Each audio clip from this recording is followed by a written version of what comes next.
Hi, everybody. Thank you for joining. We're still going to have a couple more minutes. I see that lots of people are still coming in. So please hang tight for just 1 or 2 more minutes, and then we'll go ahead and get started.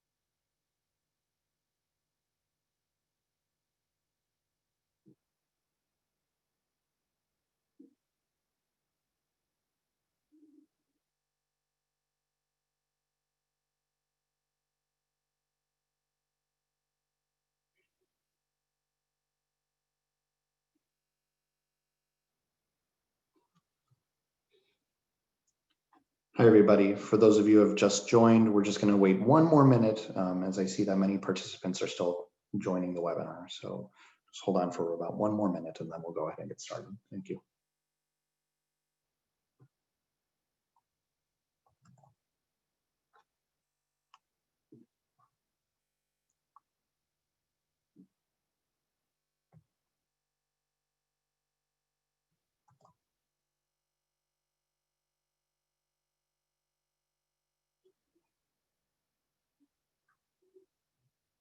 All right, why don't we go ahead and get started? So thank you all for joining us. I want to mention a couple of housekeeping things before we go ahead and get started. There is a Q&A box at the bottom of the screen where you can type questions in here throughout, and we're going to be monitoring those as we're going to be reserving time at the end of our session to answer them. You can also type in the chat box as well to everybody. My name is Charles Ansell, and I'm the Vice President for Research, Policy, and Advocacy for Complete College America. We have a great session for you this afternoon, a great panel here to discuss the criticality of data and to discuss new tools as we push student success reforms in the COVID-19 era. Again, just to give you a sense for the session, I'm going to give a 20-minute presentation on data and the National Student Clearinghouse Post-Secondary Data Partnership. And then we will have panelist discussion with Nicole Eiffel from the Bill and Melinda Gates Foundation, Amanda Winters from the National Governors Association, and Lisa Stick from the National Student Clearinghouse. A little bit about myself. Earlier this month, just a few weeks ago, in fact, I was the Chief Operating Officer at the Community College System of New Hampshire, where I led student success, finance, and data operations for that system of 7 colleges. Prior to that, I led student success efforts at the City Colleges of Chicago. In both roles, we used broad access to data within the college systems to help teach, help advise, and help support students in both Chicago and New Hampshire. We also adopted CCA strategies that led directly to increases in graduation rates. This was accomplished by increasing retention rates, by increasing pass rates for gatekeeper math and English courses, and by increasing credit accumulation. Most importantly, we had the right conversations about the right data at the right times so we could do the right work in the classrooms, in the tutoring centers, in the financial aid, business, and advising offices. So as many students as possible could pass courses, persist across semesters, and graduate on time. I'm thrilled to have just joined Complete College America formally as part of the team because 2020 has been a year of national movements dedicated to equity and justice. Indeed, as the pandemic has wreaked its havoc, the public health and the economic fallout from it has disproportionately impacted Black and Latinx communities. And multiple national movements are dedicated to closing these gaps and to solving this problem. And higher education and the student success agenda is one of the most important of these national movements. So I'm glad you're here for this session, which is about getting and using good data, data for reform, and for advocacy at this moment. So not only has health inequality differed dramatically by race, but so has the economic fallout. Put simply, minoritized groups are not keeping their jobs nor returning to work at the rate of white males. This, despite the fact that minorities and women are overrepresented in the low-wage essential workforce, in frontline healthcare, in education, and retail. And so this acceleration in inequality is creating the K-shape to our recession, with white Americans recovering their lost jobs and minoritized groups less so. with the coronavirus recession quickly on track to becoming the most inequitable one in US history.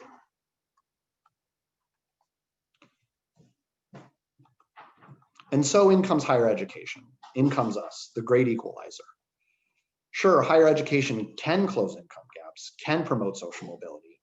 Indeed, recent survey results capture the hopes students have for higher education during the COVID crisis. But I guess the question for you is, do you think we are making headway? Are we being the great equalizer? Are we closing the gaps?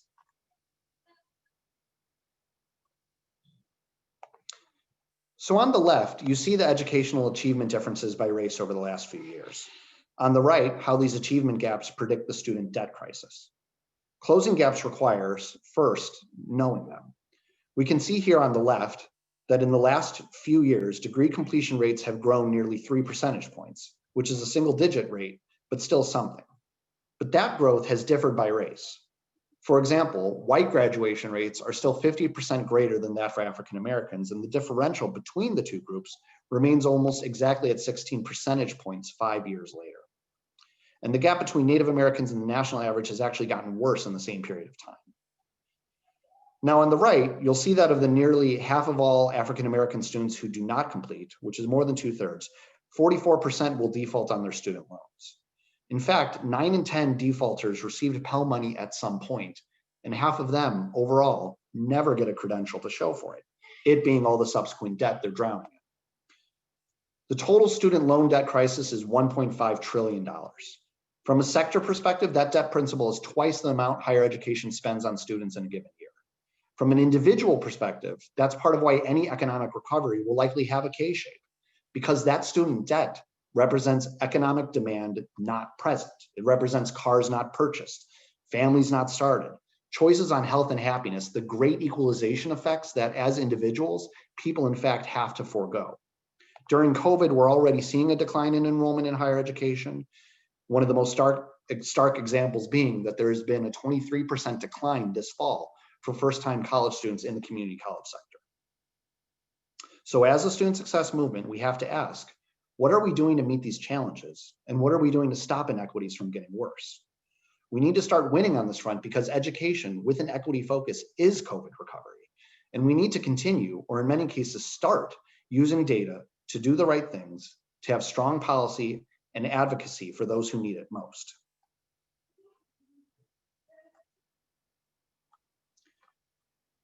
Here are the new CCA pillars for promoting academic achievement and closing institutional performance gaps. Most of the strategies are the same because they are exactly the ones we need to combat the tremendous and terrible obligations the global pandemic foists upon our students. But notice some additions, especially around student basic needs support, with the implication that we all need to do more to help students as people grappling with intense food, technology, and housing insecurity issues while trying to complete college. All these strategies have equity embedded in them and have been the focus of other sessions this week. But how do you know if they are working? We need data to reflect reality accurately because only then can we improve it.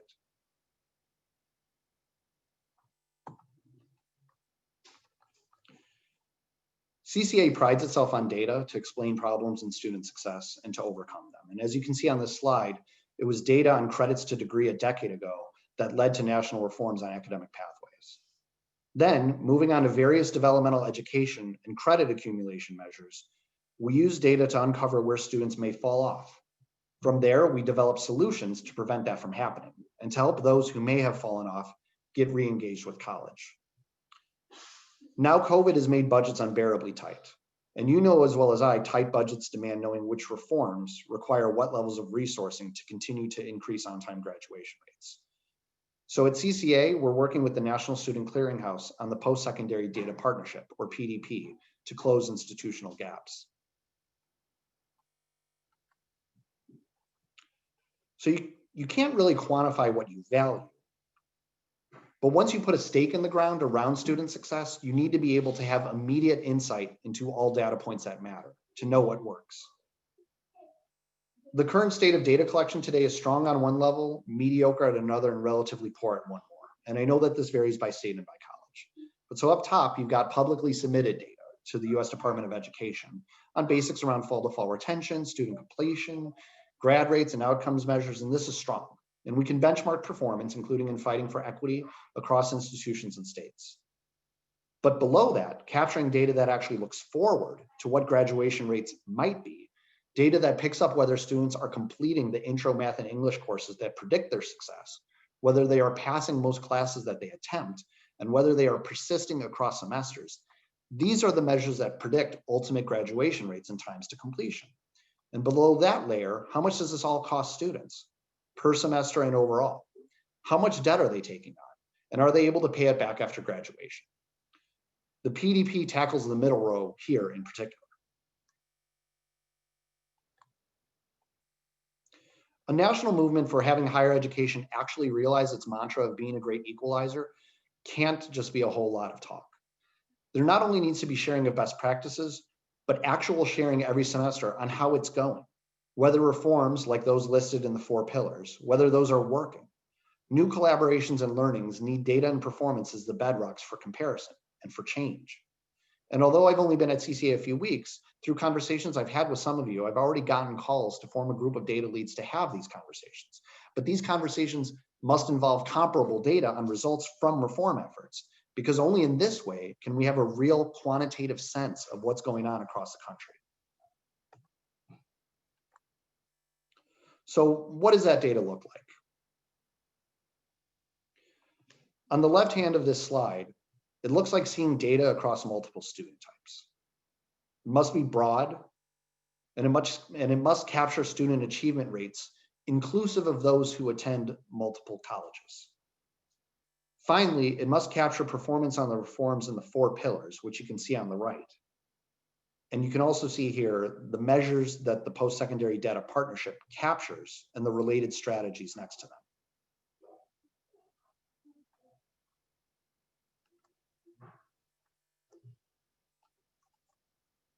Here's how CCA is moving forward to collect data.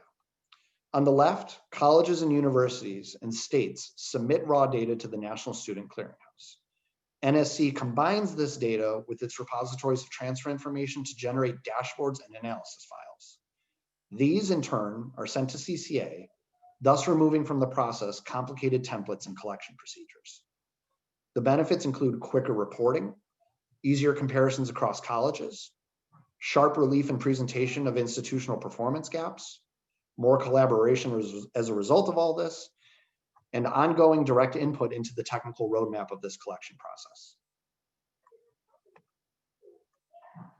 To add just a little more detail, CCA is moving to data collection through the PDP, and we hope that you'll join, and we're doing this for several reasons. So first, we need a comprehensive data set, one that covers all leading indicators metrics: credit accumulation rate, credit completion ratio, gateway completion, retention, and persistence. Second, we need to include all students, not just first time, but transfers too, so we can know if your transfer policies and practices are supportive. And you may track all this today. Many do, and many do not, but it's very rare to see transfer activity brought in. And no matter who you are, tracking these measures is time consuming. But with the PDP, you submit a big file to NSC, and they, in this case, spit out compelling dashboards and an analysis file. And this saves you the time of having to crunch these numbers yourself. A big reason that we at CCA are moving to PDP for data collection is the roll-ups on a common data framework. Colleges and universities can roll into statewide reports and into regional reports, and all this into national ones. In this way, you can benchmark yourself on leading indicators that we've talked about, and not just IPEDS data. This will allow you to better engage in national best practice sharing around improving academic performance and closing student institutional performance gaps. All this, in turn, allows for data-informed narratives to state legislators, foundations, and others who control revenue sources, turning the story from looking backwards to graduation rates that reflect student performance from 3 or 6 years ago, to reforms that predict those graduation rates going forward. And this is critical. States across the country are seeing dramatic budget cuts due to decreased tax revenue, which only compounds the revenue impact of enrollment decline. So when you're in with CCA on data sharing, you're also in with us on work to use data to move on resourcing your priorities. Such data work has never been more critical given that COVID-19 is made for tight budgets, and tight budgets in turn demand knowing which reforms require what levels of resourcing to continue to increase on-time graduation rates. So to summarize, this new data tool for collection moves us to a consistent, highly feasible mode for data submission. It moves us from focusing on looking backwards at lagging indicators to looking forward to leading ones. It allows for easier statewide, regional, and national benchmarking. And it moves from the exclusion of transfer activity to its full inclusion. Overall, this helps with managing the present crisis, allowing for better data to make better decisions. Finally, for those of you in attendance right now who also may participate in, say, Achieving the Dream, or in various initiatives with APLU or JFF, or with regional accrediting bodies like NWCCU, PDP submission also assists in coverage and data submission to other agencies as well. So you don't have to shape submissions to the various specific parameters of various external agencies. Besides NSC, there's 15 organizations represented in this swirl of logos here, and we expect it to grow more as adoption accelerates, which is happening right now. So before I turn things over to Nicole Eiffel and our other esteemed panelists, let me conclude with a couple of things. First, we have a new paper out about the post-secondary data partnership at completecollege.org/PDP. Second, we also have here how to set up a profile on completecollege.org. Third, and I know in this era of Zoom, this is a major no-no as a presenter to actually encourage multitasking. But third, I really hope you take a couple seconds to email me right now. Literally like 1, 2, so we can set up some time to talk more PDP, yes, and to talk about data reporting in general and how to democratize data access at your college and use it for decision-making in a robust, ongoing way. We should also talk about policy for your city, your college, your state, and how we at CCA can support you in the totally interconnected data and policy realms in your efforts to increase college completion rates. Because I don't think it's hyperbolic to put it this way, that essentially educators build worlds. And that's what we're trying to do together. And your data fluency and our collective data maturity, that will determine if we can sustain changes from reforms geared towards improving success rates for those who need the most support. The ability of your state, of your college, to converse at all levels, from faculty to president to policymaker, this will predict not just graduation rates, but also capacity for self-advocacy at legislative and gubernatorial levels, which is crucial when times are lean. So take 2 seconds right now to get in touch. I do believe that higher education can be the great equalizer and can be the leading part of economic recovery, and making sure that that recovery is much more of a V and less of a K. But that's going to mean holding ourselves accountable by acting swiftly upon the most important data we can get. So hold each other accountable, hold me accountable, hold CCA and NSC accountable. And now I'd like to turn it over to our panelists, starting with Nicole Eiffel, Senior Program Officer for Data at the Bill and Melinda Gates Foundation. Thank you so much, Charles. That was such a great introduction and framing for today's session. In fact, there are so many things that you mentioned, whether it's timeliness of the data, comprehensiveness, equity concerns. I don't know how much I can add, right? So what I do want to share is our perspective as a foundation of why we advocate so strongly for data comprehensiveness in the post-secondary education ecosystem. In addition to all of the many issues that Charles highlighted, in particular ones around focusing initially on access 15 years ago, then on completion 10 years ago, and moving into progression in the most recent years, we still need to understand more about where students are having challenges within their campus, on campus, and how particular initiatives can help them. Not just for individual institutions to think differently about their own initiatives and implementation, but also so that we are thinking as a nation about all students and all outcomes. One of the examples I often give when talking about why IPEDS data with its graduation rates, which I'm sure many of you, if you're attending a session on data, are well aware of, why that first-time, full-time, fall-enrolled student definition for graduation rates is problematic, is given that over a quarter of community college students start in the spring. That's not even taking into account the impact of COVID-19 on delaying enrollment for students. How are we going to use that data, which is likely not to come out for another 2 to 3 years, in actually pivoting in this great moment where timeliness is of the essence?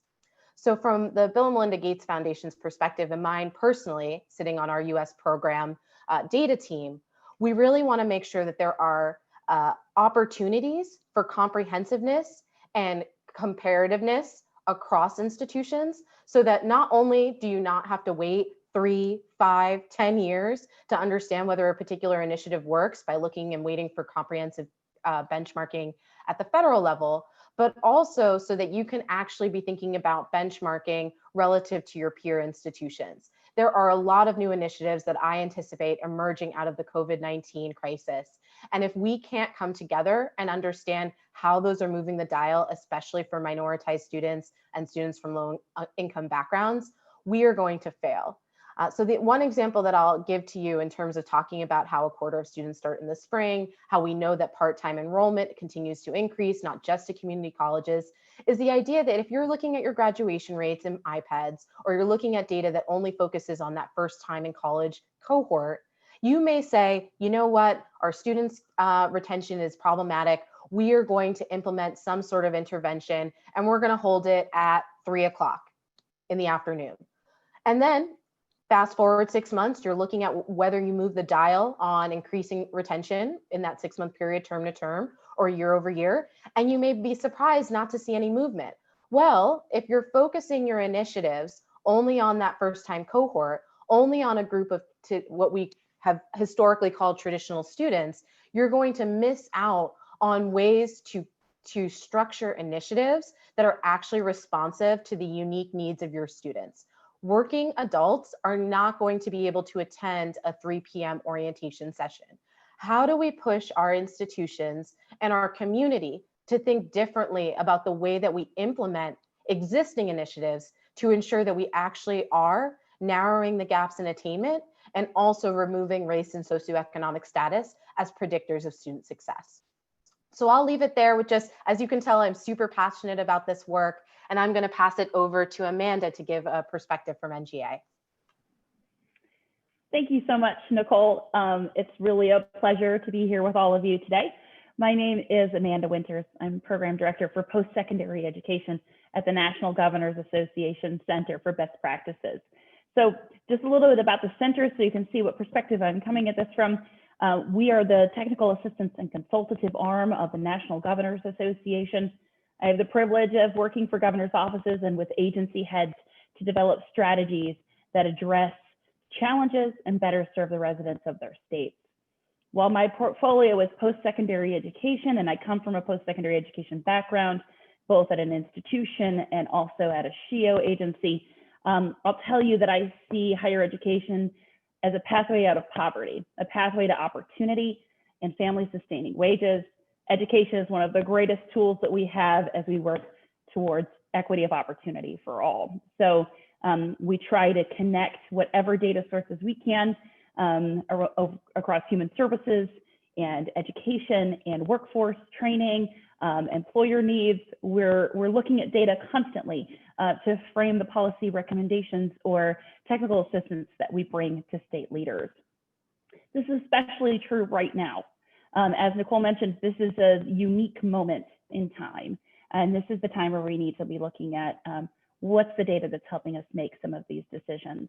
With so many people out of work, millions pushed into poverty, disparate pandemic impacts on communities of color, state leaders have a multitude of decisions to make around their priorities with limited resources. So we at the NGA Center are working with cohorts of states on issues related to pandemic response and preparation for economic recovery. The foundational questions we have to work with them to address, and one of the primary areas of technical assistance that we're called upon to give is data. What's the data that's going to best inform our next steps? A lot of folks are turning to private data sources right now. I know Burning Glass and MZ play important roles in data assessment that happens at the state level, but we have so much rich data that exists within our state systems, within our agencies, within our institutions, and we need to be better at figuring out how to see and use this data. So these are unprecedented times. We don't have best practices to use for this pandemic because we haven't gone through this before. We can certainly look back to things like the Great Recession and extrapolate what could be next and what we might need to do. But the truth is, we're all in this together, learning and traveling without a map.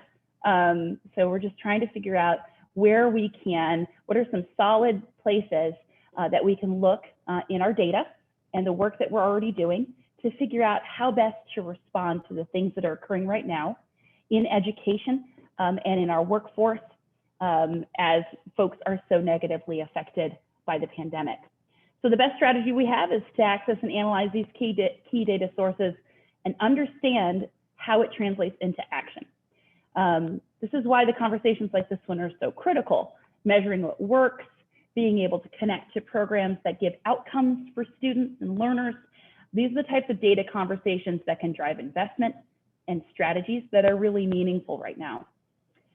This is such a necessary piece of the process, making sure that we're not gathering data for data's sake and not for compliance only. I know we have to do the compliance piece of it too, but not just for compliance, but what do we do with that data?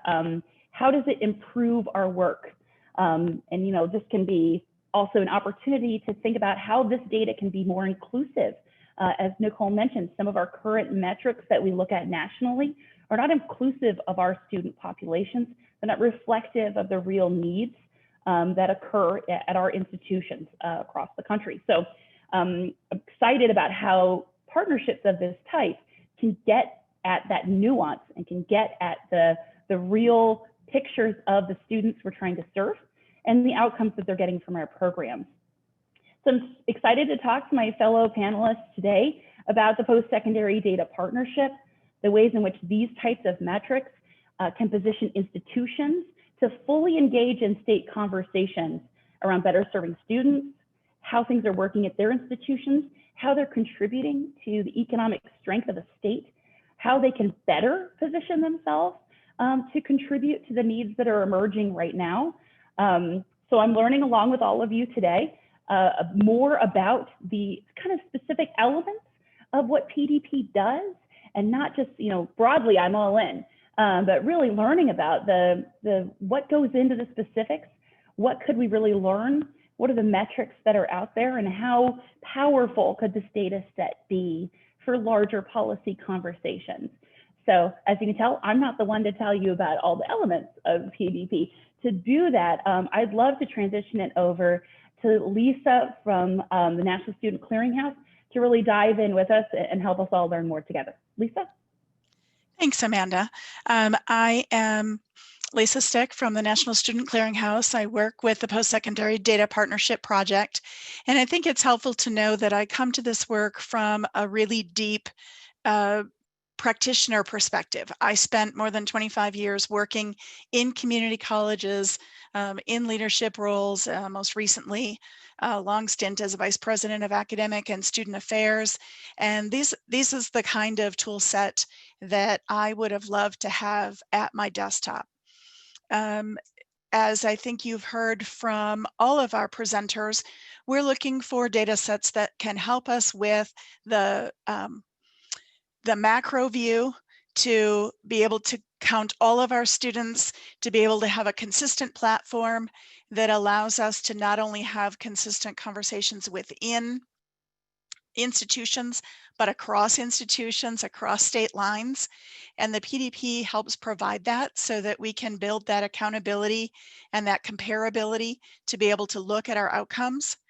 But we also need tools that actually help us mobilize action, and that takes being able to look at data at a micro level. And so instead of talking about the PDP, I'd like to show you what it looks like. So I'm going to share my screen here with you and pull up the PDP and just give you a really quick tour. This is the landing page that you'd see when you open the PDP, and you'll see that we have our dashboards divided into 3 broad categories. We have these broad oversight views. We have early momentum metrics, which are those metrics that are so important in being able to predict future success and get data on students while they're still enrolled with us, as well as those outcomes over time that really give us that big picture view of what our students have accomplished and what they have yet to accomplish. You'll see that a number of our dashboards actually have both an institutional level and a benchmarking option, and I'm going to show you both of those today. I want to start with our enrollment dashboard, and you'll see that it holds a visualization on the left here of first time versus transfer in, and we've talked about how important that is to count all students, and so you can see that here. We also hold a visualization, and every time I hover, I get a tooltip that shows me information about trends over time in each of the cohorts of my new students. You'll see across the top you have our global filters, and I just want to run through those quickly with you. You can look at a single year or a grouping of years of cohorts. Cohort term speaks to the first term that students started with you, so that you can look not only at those fall starting students, but students who started in other terms as well. Credential type, you're looking at a 2-year demonstration dashboard. So you're seeing typical kinds of 2-year student goals. It's important to know this is not real student data. It is a demonstration dashboard designed to mimic what you might see if you were looking at 2-year data. Enrollment is first time or transfer in. Attendance is full-time versus part-time. Dual and summer enrollment gives us insights into those students who started their experience with us as a high school student or in a summer before they began their credential seeking experience. Age group is divided into 3 categories. Race and ethnicity, here you can see with the variety of options, this is a great example of the multi-select functionality where I can just choose subgroups to look at in my filters. Gender is male or female. Pell Grant recipient, yes or no. First generation, yes or no. GPA range is also in half-point categories. And math and English preparation allows us to look at ready in math or not ready in math or English as defined by your institution and your readiness assessments. For those who work in state systems or multi-college districts or as a third-party organization, you can also see an organizational roll-up here. For those state systems that have both 2- and 4-year institutions, you can disaggregate by institution type or select a specific institution. All of those filters are replicated in our dimensions. And while filters help narrow your focus to a specific group, a dimension really helps expand your perspective by looking across all of the groups. So this is an example of looking at the dimension of race and ethnicity. You can see that my demonstration dashboard here has 48% Hispanic students, almost 16% Black students, 12% white, and about 7.5% Asian. So those are the predominant 4 groups in this data set. And I'm going to show you how we can use these data set, these dashboards to really look for gaps, identify opportunities for reform, and also assess impact of reform. And a great way to do that is with our Gateway dashboard, which is one of those early momentum metrics that's focused on the proportion of students that start college by taking their required English and math courses in their first year of study. And this has been shown via the research. Community College Research Center has published great research on this about how predictive this particular key performance indicator is important to looking at this for our students. So you can see here as you look at this overall visualization that our demonstration institution here implemented a reform in 2017 that's really resulted in some sustained change in Gateway course completion from about 18% per year to about 25% per year. And quite honestly, a number of the institutions where I worked, this might be as much data as I would have been able to get at my institution. And we would celebrate the fact that we had made a difference. But with this particular tool, we can go just so much deeper into looking at who was helped and who we still need to support. So one of the things that we can do is apply a unique dimension filter to this dashboard, which is called Gateway Status. And it tells me about students required to take English only, math only, or English and math. This is a function not only of what's required in the program of study for that student, but also whether they're a transfer-in student or a former dual enrollment student that brought in one of those courses that had already been completed before their credential seeking experience. And we can see here that math and English required is by far the largest group and also the lowest performing group. So I'm going to add them to my filters, and let's just focus on those students for whom math and English are required. You can see at first glance here that that actually increases our success rate, because those students were at 11 and they're now performing at 22 and 23%. But let's use dimensions to really explore who was advantaged by this intervention. If I look at first time or transfer in, I can see that this intervention really advantaged first time students. And while it provided some support to transfer in students, it really didn't help them nearly as much. And I went from fairly close percentages of achievement here in 16-17 to creating a gap between my first time and transfer students. Certainly unintentional to create those gaps. Here's another example where 20-year-old traditional students were more advantaged than our older adult students. We can look at this by race, and I am going to go in and clean up this screen here just by applying the filters for those 4 most prevalent groups that we looked at the enrollment dashboard. And we can see here again, we have actually increased gaps. We have helped our Hispanic students the most.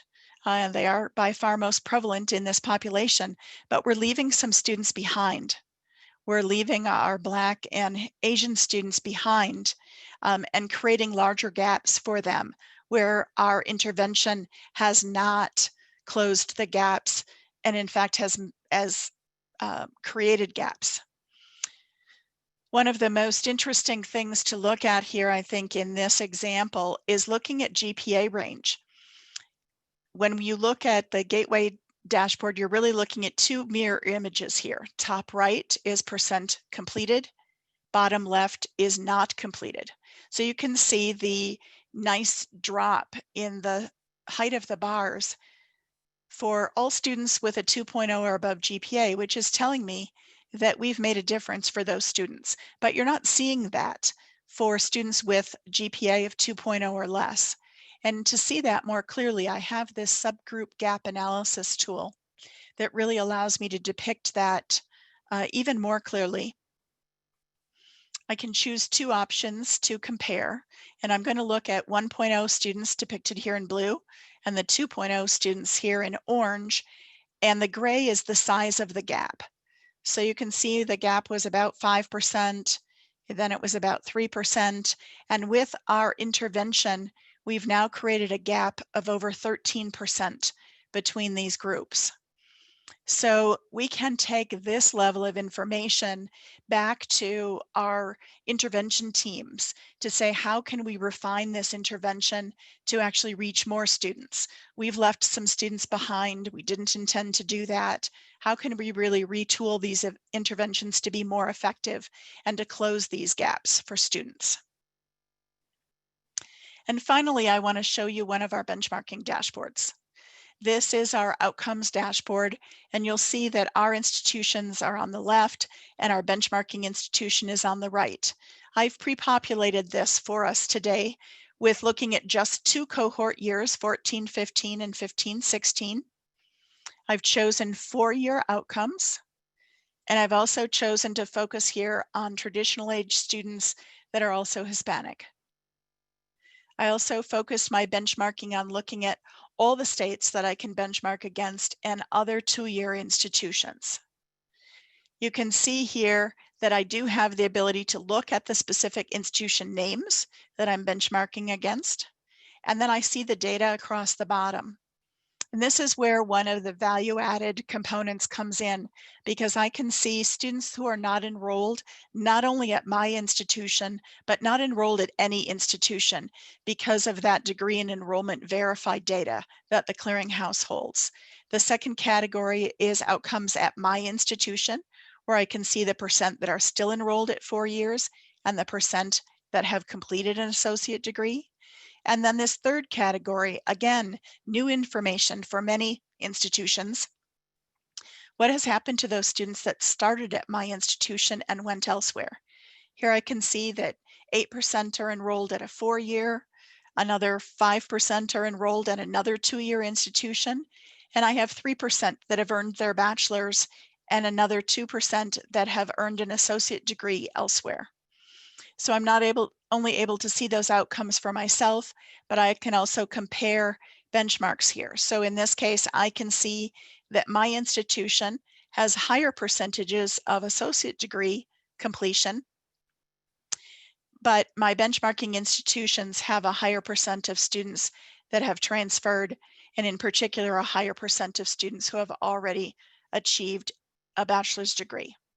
So these are really conversation starters for institutions to have this level of data, to be able to hold up that mirror to compare themselves against, and to really dig into what this data is saying for us and how can it actually inform both policy at a broad level and institutional action at the institutional level. That was great, Lisa. Thank you so much. So I want to, we have many people in the session and several questions. And I also have some questions for the panelists to engage in conversation. So I'm going to put some questions for you, and I'd like to start with one for everyone. And maybe we can, start with you, Nicole. What does commitment to data-driven decision-making look like to you? And maybe, after Nicole, then, Amanda and Lisa. Yes, and I do think this is related to one of the Q&A questions that came in, asking specifically about career advisors, academic advisors, and how do we ensure that their buy-in is part of the policy, is at the measurement and policy table. So data-driven decision-making, lots of D's in that one, is really only as valuable as the cross-institution departmental buy-in that you provide within the work. So as a foundation that's really found data to be an illuminating part of how we understand the progress or improvements or the efficacy of certain student success initiatives, we know that supporting data infrastructure is only part of the story. If we really want to be able to push decision-making in ways that affect students directly on campus, we need to ensure that we're also building data capacity, ensuring training of staff on campuses to understand and interpret the data with fidelity. Lisa's presentation was amazing, and also great to hear, given her previous background, how having this sort of tool and thinking about the sorts of questions she could answer would actually have pushed the thinking at her previous institutions in ways that were not previously accessible with the data they had in-house. And that's not to say that this is necessarily about the capabilities of IR. IR, to Amanda's point earlier, have compliance responsibilities, accountability responsibilities. In the past, they've had each of those 15 organizations that Charles showed that have signed up for the PDP, each of those would have its own reporting requirements. By virtue of even being able to align on a set of metrics that we can discuss together across initiatives, we ideally are reducing the time that IR spends in that accountability and compliance area and increasing the amount of time they spend actually focusing in on where there are unintended consequences for the initiatives that they're putting in place and how to strategically open those conversations on campus with their leadership. So I'll kick it over to Amanda, I think, for a perspective from a deeper policy lens. Yeah, and I think building right on that, Nicole, and thinking about the sort of the institutional role in data-driven decision-making, and then connecting that to other pieces within the state that really need to be thinking about data as well. from a state policy perspective, the things we always try to message out is that a commitment to really having data-driven decision-making means you have to invest in the right systems, and you have to know that this isn't a quick process. Like improving systems, assessing your systems, getting feedback from these data systems, this takes a while, but it's worth putting the time in because you have a goal. Like this is now going to help us do these things so much better, rather than taking shots in the dark and not knowing if we're really shooting for the right targets here. Like, you know, we would need to make sure that we're looking in the right direction and looking to the right sources. So I would say a shared investment across systems, understanding of this is our data piece and this is what it will tell us. And then it will connect to these other things within our state, and we're moving all in sort of the same direction. So that shared commitment across state systems that connect to investing, as Nicole said, in the capacity of your people to be able to gather this data, use this data, assess this data, share this data, because this data tells your story of an institution. It tells it to folks externally. It's fun to get into the weeds and to be able to think internally about what does this tell us, but then you need to figure out what's beyond that, what's next. How do you tell your legislatures? How do you tell your regional economic development folks and your workforce partners and your K-12 partners? How does that translate then into the story you're telling about the ways in which you're serving students and the programs that you've put in place to serve priority populations, or to really change things at your campus to focus on equity and outcomes. So I think that shared investment and shared understanding of what data-driven policymaking means extends. I mean, again, the institution can't do it all themselves. It has to be something that, I mean, ideally, it's something that's shared by partners who understand how they connect with what you're building and how they contribute to and plug into any sort of larger data connections, so that real policy changes can be made, so that financing can follow priorities, so that the story can be told to the legislatures and the governors are bought into efforts that are happening at regional institutions or in certain cities to really move some of these needles. So I think just thinking very broadly about it is taking these details that Lisa was talking about in the PDP and understanding the connection that they have to broader policy conversations, you know, and how that then shapes what you have externally about what you're doing, where you're going, and how you're making positive changes with your current student body. So I would just throw that out as some broad framing around that kind of shared understanding around data. And I'll follow that up with, again, that practitioner perspective, taking those policy level or strategic level goals, such as we want to increase program completion for students, to an actionable level means being able to take data into the meetings with you to talk about things. So often we go into a meeting and we say, we want to increase completion. Okay, how do we do that? What do we need to know? Well, I think we need to know more about gateway completion. Well, does anybody know what percentage of our students? No, that's a great question. We should ask IR. And the conversation kind of stops. But with this tool, you have that, and you can also answer the next level questions that come up with, well, probably the reason students don't complete their gateway courses is because they're not college ready. Well, let's test that perception. I can use my filters and actually get that answer right at the table. And that allows me to stay focused, not on those anecdotal things that we believe to be true about our students, but actually looking at real data that gives us information and helps keep us really focused on productive conversations about change. And so data-informed decision-making for me at a really fundamental level is about making sure that these conversations actually have us looking at the the real story about our students and where we're doing well and where we're still struggling, where our students are doing well, where our students are struggling, and using that as a platform for making change that we want to see. Yeah, I want to expand on one of the things that you just said there, Lisa. I mean, I think, to the point about, whether there's any resistance or skepticism for bringing practitioners, to the measurement and policy table.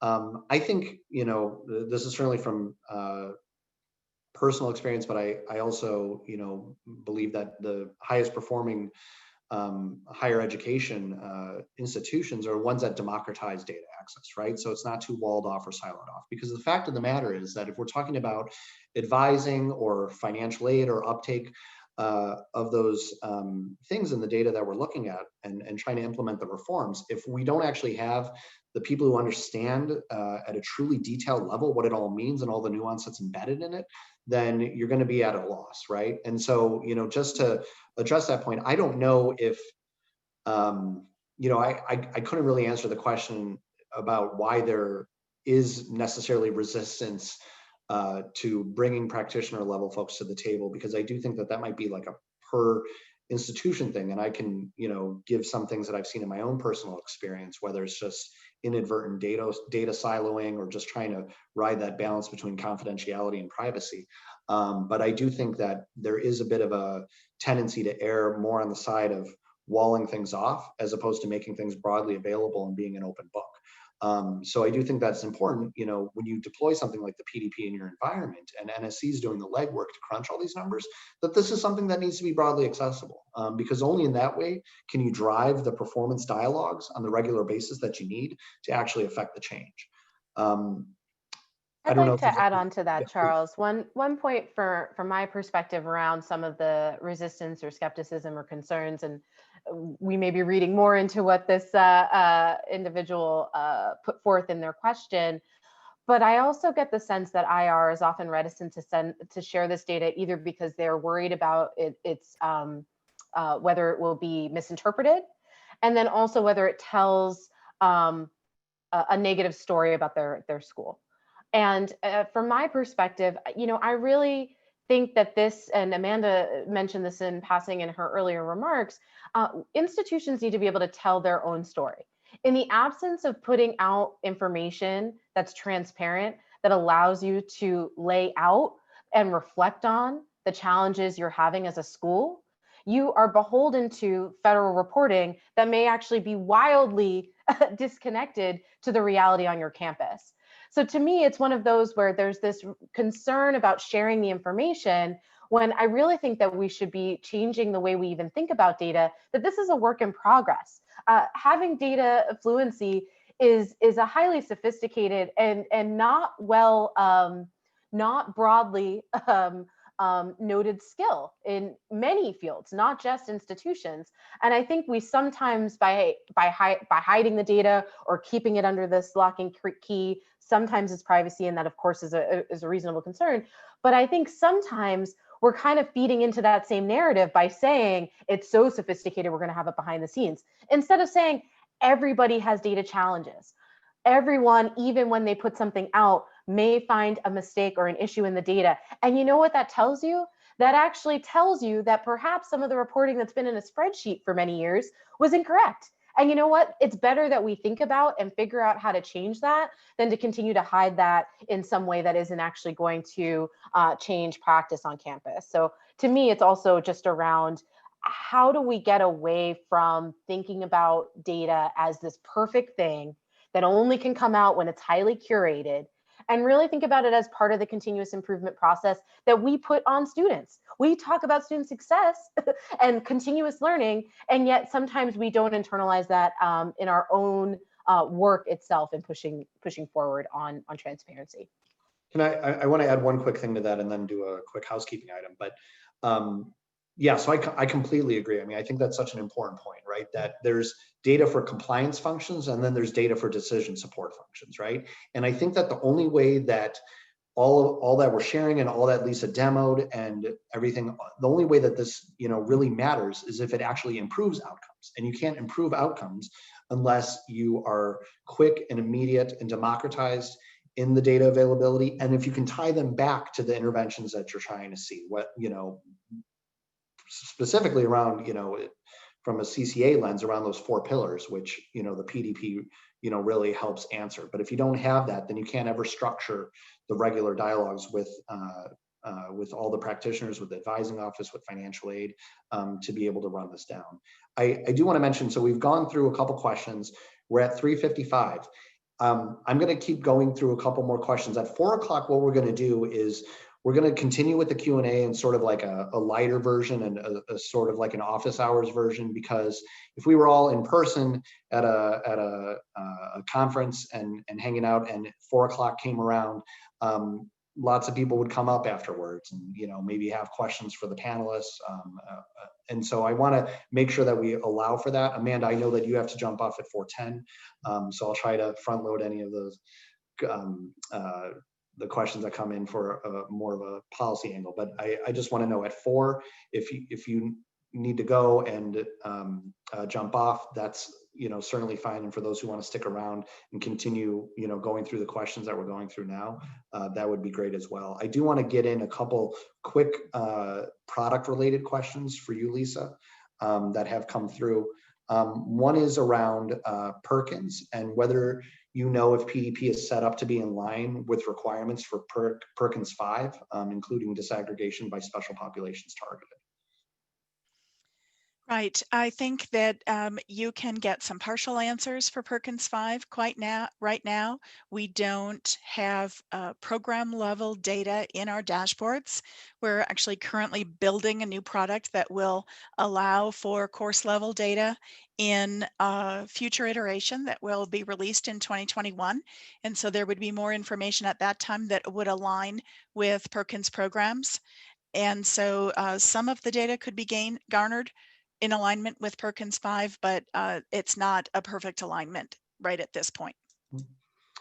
And one more question, and then maybe if you want to chime in with any additional overall roadmap points on this, that would be fine. But can you disaggregate by geographic origin? So like domestically and including international students as country of origin or first language spoken? And either way, you know, can you speak a little to roadmap and things that are coming down for the PD? Sure. That's another great question. And, you know, as you can see, we have a number of filters in our database. That is not one of them right now. And it is on the list of things that people ask of us. And the PDP is really just getting to its adolescence, I would say. We're only about 4 years old in total, so we're still growing and iterating. And I appreciate that lead in, Charles. We are actually continuing to evolve our product. We ask for feedback regularly from our users and our systems that are using the PDP. And so we will be releasing a new benchmarking dashboard in next month. And that's going to be really helpful in understanding this swirl and this movement that we know is occurring nationally with students migrating to different kinds of institutions. Most notably, the Research Center just of the Clearinghouse did a report saying students were moving away from community colleges and more to four-year institutions, which is the exact opposite of a lot of the predictions that we heard last spring when all of this came down. We're also easing our data submission process, and that's going to be really powerful. And we're also beginning work on a public-facing interface. So a stripped down version of the dashboards that will be available for institutions to be able to opt in publicly, to be able to share and build that transparency of the data. And we're really excited about that project, which will also be unveiled in 2021. And not to keep putting you on the spot, but how big of a lift would you say this is for IR offices to get this done? Because that's Sure. really important when thinking about implementation. When you first do your first participation in the PDP, we suggest that you upload 3 to 5 years of historical data. And so our institutions tell us that's an average of perhaps about 40 hours of work. Some of that is dependent on making sure that your data definitions are clear. So if you're an institution that's done a lot of work on programs of study and guided pathways, and you already know what your gateway courses are, some of those things can happen more quickly, but 40 hours is a good kind of benchmark average. Excellent. We have another question, and this could be, really for anybody, so feel free to jump in. Do you see any particular benefits for HBCUs or MSIs?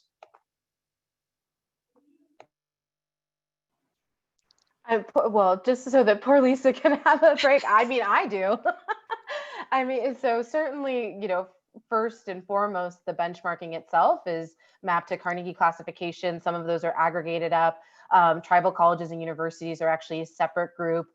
We've heard through some of our partners. So I alluded to earlier that infrastructure isn't the only way that you're going to get an evolution of data culture on your campus. You also need implementation, you need guidance, et cetera. And so we support initiatives that work in that way.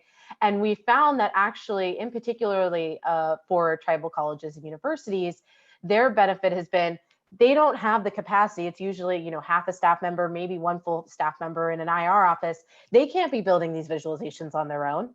And so that upfront time, sure, it's 40 hours, it's 3 to 5 years of data, but it gets them to start the conversation about what these outcomes look like on their campus, and add to that for populations that are traditionally omitted from federal reporting because of quote unquote small sample sizes, all of those other slightly problematic but slightly understandable restrictions on data privacy. They're still able, because now about 15 of the TCUs have joined the PDP, to look at the benchmarking amongst themselves, something that's been challenging in other platforms because they haven't been able to have the numbers together.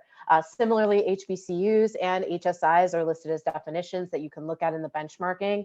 So I think there are some unique value points there, even if you aren't just focused on specific disparities by race and ethnicity. There are all of those other elements that really vary from campus to campus that help in using the platform. Excellent. Here's a question for all of you.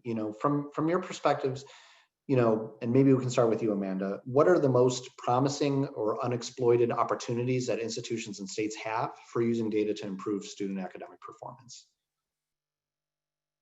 Well, I mean, I think the PDP is a great example of the types of tools that are out there, and people know who the National Student Clearinghouse is. They're a trusted partner and a trusted source of information. So building upon some of those resources and looking at like what additional opportunities exist there, PDP being a cool one.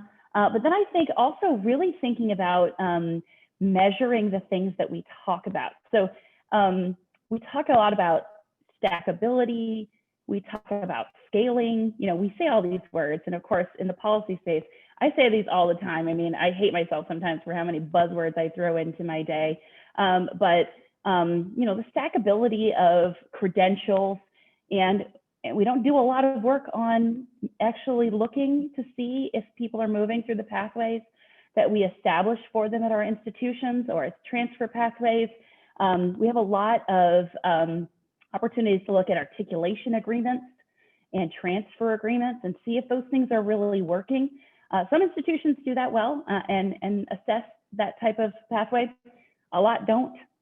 Those are things that can get stagnant really quick. So I think we have a lot of sort of unexploited opportunities to look at the things that we say that we value and measure and see if they are actually providing the outcomes for students that we really say they are. And I think also we talk at the state level about, scaling, and we look at a program that works at this one institution and this intervention, and we say, oh, now everybody should do it. But what this type of data allows us to do is it allows us to better understand the communities that these interventions are serving, because scale doesn't, it doesn't mean doing the exact same thing at every institution.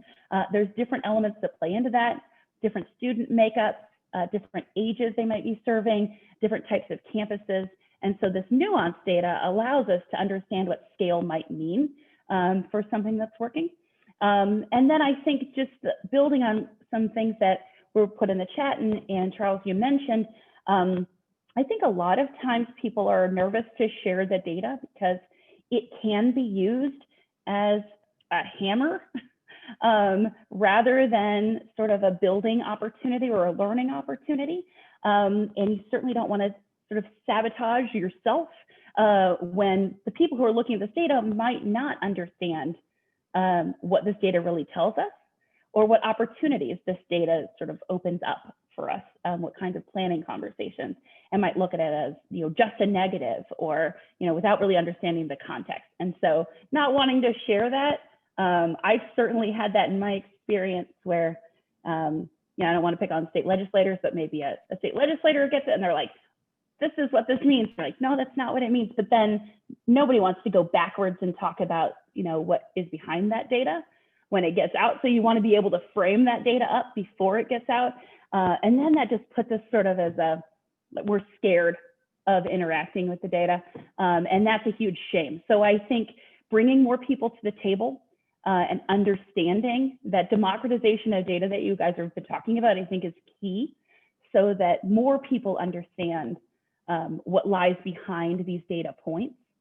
And everybody's sort of in the conversation together rather than this something being positive or negative. Instead, it's a point of shared understanding and collaboration and planning, and knowing that students and their outcomes are the goal. And we've got to be able to be a little bit more open about some of these conversations and know that we have places to grow and places to celebrate within the work that we're doing. So those are just some opportunities that I can see across the data conversation that exist sort of in the institutional space, but also in the larger policy space around data. Great. Oh, go ahead, Lisa. Well, I would just say that, with tagging on what Amanda says, each of these data points represents a human being. And so when we're having these conversations about the data and what the data tells us, we're really talking about collections of individuals who believe that education is going to make a change for them in their world. And so the current pressures, the COVID, the resulting challenges for individuals and for state budgets means it's even more important now to really be able to make good decisions about what we choose to do with our funding. And so using a tool like the PDP helps us focus our attention on the things that have the most potential for the impact for the students that we really want to reach. And that's just really important, even more important than ever in today's world. Now, I don't know to what extent you might be aware of this, but we have an election next week. One question is, how do we ensure that this critical role in college accountability and transparency doesn't get lost? Will things like the College Transparency Act impact the decisions of state institutions and their data needs? And, Amanda, I know that I'm putting you on the spot again, but I'm partly doing that because I know you have to drop off in a couple minutes. So why don't we start with you? Yes, College Transparency Act. Yeah, I do think that states are thinking very deeply about data, and institutions, of course. I think College Transparency Act, I think there's some more opportunities for us to really understand the state's role in whatever this sort of student level data system might look like, if we can, if it moves through, and I know it has bipartisan support. So wouldn't be shocked if we saw some movement on it going into next year. So we're certainly keeping an eye on it, because we really want not only for institutions to understand how this type of system would benefit students by understanding this stuff at the federal level. It would improve research. It would improve opportunities around financial aid and understanding of students and how they move through these institutions. So I think we've got a lot of opportunities at the federal level, but I don't want to lose sight of the fact that this information comes from institutions. Like this is your data, and then states and state systems who are thinking about this data. How does the introduction of a possible federal student level data system, how does that impact what you want to do, what your role is? And how's that going to fit into your that continuum of data conversations that go from the student level of the institution up to the federal level. So understanding how we keep that clear focus on students as being the needed beneficiaries of any of the benefits that come out from this kind of system, and how we can make sure that they remain the center as we have these conversations around data at the institution, state, and then federal level. So we'll see what happens over the next year, but we're certainly keeping an eye on it and trying to better understand how governors can leverage the data systems that exist at the state level as a part of that conversation around student level data systems. And I'll say, I think that the implications are broader than the College Transparency Act. I mean, certainly bipartisan, bicameral support for that legislation and various other elements of it.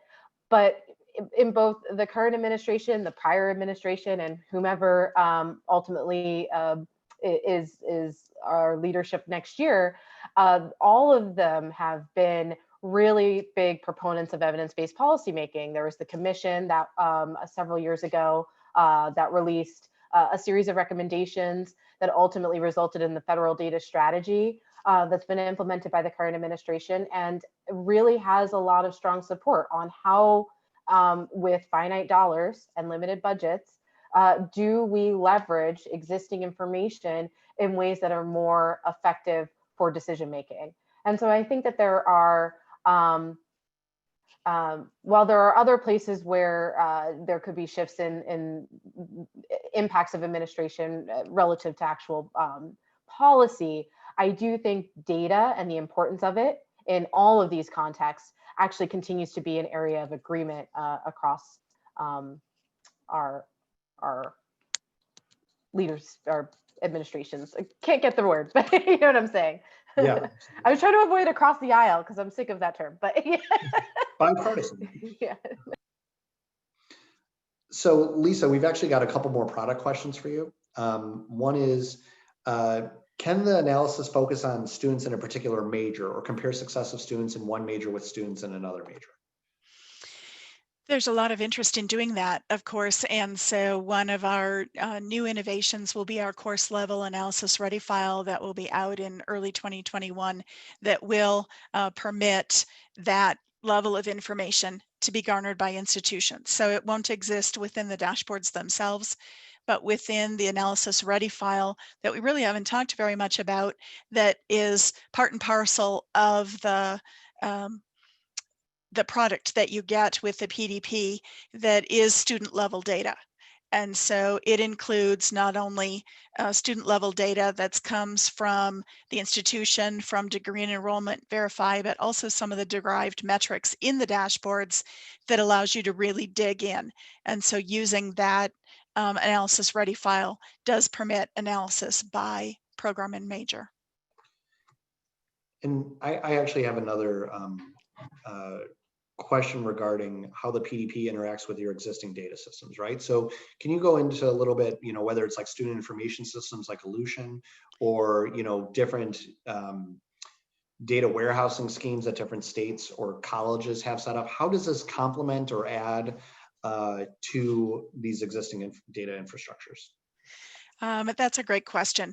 We're working with Ellucian, in fact, on an API that will facilitate easier data extraction to really speed the data submission process.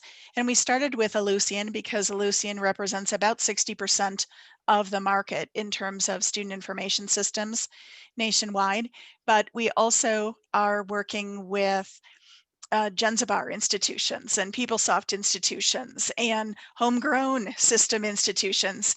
And the Achieving the Dream is one of our partners. They just published a data brief that's really focused on helping tribal institutions do their data submission. So we're increasingly focused on that interplay between the post-secondary data partnership data submission process and the different varieties of student information systems that exist out there, and doing what we can to get institutions to partner together to really work on easing that data submission process, because different student information systems make it easier or more difficult to capture specific data elements. And as we've talked about data-informed decision-making, I think it's important, and Nicole alluded to this, this is an iterative process. So when we start asking good data questions, we start realizing that something we really want to know isn't something we collected. And so having to go back and find out how we can build that into our student information system so that we can get it back out to answer even more questions. Yeah, Maybe, that's Charles, you were also asking potentially about states versus institutions and the systems that may be available there. You know, one of the things that I continue to grapple with is that individual institutions, they talk about a bunch of reporting that they have to do to the state level, but that the perception is they don't get a lot out of it. Now, you talk to the state system leaders and they're like, there's tons of stuff. There's this visualization that nobody can find on our website, right? And so to me, part of the PDP, even if some of the data is similar, and even if definitions may be different based on state policy, is still the idea here that you're able to deliver value back to your individual institutions that doesn't require nearly as much effort at the state system level as if they were actually to create and codify a series of dashboards that are actually for those schools, right? I feel like too often state systems put out visualizations, but they're not for the institution. Now they may say it is, but they're not actually going through that user experience and feedback loop to actually make improvements that are more specifically relevant to the school. Whereas with the PDP, that actually is the primary user from the start. And so you are going to get, to me, some faster enhancements, more agile adjustments. And Lisa was talking about the COVID benchmark dashboard, a series of those coming out that would be prohibitively difficult at the state system level to move quickly on with all of their competing priorities. So just wanted to add that in about the dichotomy, that these don't have to be duplicative, and in fact they can deliver value back to institutions if groups are thoughtful about the engagement. Yeah, that's a really good point. And, I would even add to that, like within states, of course, the stuff that NSC can bring to bear in terms of all the transfer data and transfer activity that you're able to capture is huge. And, actually this kind of leads into another question for you, Lisa, but, NSC recently reported data, I believe this week, that transfer activity from community colleges to four-year universities has increased this year, and that the reverse transfer back has decreased. And, through initiatives like those within the Scaling Partner Networks, of which CCA is a part, leading organizations are urging policymakers and higher ed leaders to improve higher ed transfer policies and practice. What are you seeing in the way that the PDP can help with that? There are a number of data points that are available in the PDP that really provide a more nuanced view of transfer that really can help drive policy and practice decisions. So for example, there's an average number of credits earned before transfer. Was a credential earned prior to transfer, or was a credential earned post-transfer? And so having access to more nuanced information is key to really being able to work collaboratively to build those bridges across institutions to really make transfer successful for students. That's awesome. So if are there any other questions? I think we've actually gone through all the attendee questions. So, attendees, if there's anything that you want to ask, please get it out now. And so maybe I'll turn it back to you, Nicole, to kind of, provide any, sort of concluding impressions, or, any questions that you would have of, myself or Lisa before we begin to wrap things up. Thanks, Charles. I just think the discussion's been great. Many people who have heard me speak before, I love talking about data all day, every day, because I just think that in the absence of information, we make decisions with anecdotes, and I don't even know who said it, but the plural of anecdote is not data. And so I really like to push on the ways that decision-making happens on campuses. And I really truly believe that the PDP in the absence of a federal student level data network, is really a way forward in providing that sort of information for institutions that is aligned with definitions that are used nationally, that gives them insight on what's working, what isn't, where do they go to find out more information, and how do they get the support. So yes, thank you for inviting me. I think that this work, as it continues to evolve, is just super encouraging, and love hearing the stories of institutions and states that have joined, and they're so heartwarming, the comments. And I don't know if, Lisa, you remember any off the top of your head. I know I've seen some in other presentations, but I just think, it's about the users, and those comments to me speak for themselves about what the value is here for folks. Yes, thanks, Nicole, and I agree with everything you said. Some of my favorite comments are, one person said hallelujah, and one person, my personal favorite, said, "This is so amazing, I'm going to dream about it." And I think the thing that I'll focus on here, kind of in conclusion, is this democratizing piece of telling our story and owning our stories, both within and across our institutions, in being able to say, this is where we stand and this is what we're going to do about it. Because this is a journey, and it's okay to say we're not happy with where we stand right now. But when we know where we stand a much better chance of actually doing something about it. And the same is true within our institutions. Making this data broadly available across the institution really helps people own their place in the story of where they can contribute to actually making positive change. And so I'm really excited about this strengthening interest in data-informed decision-making.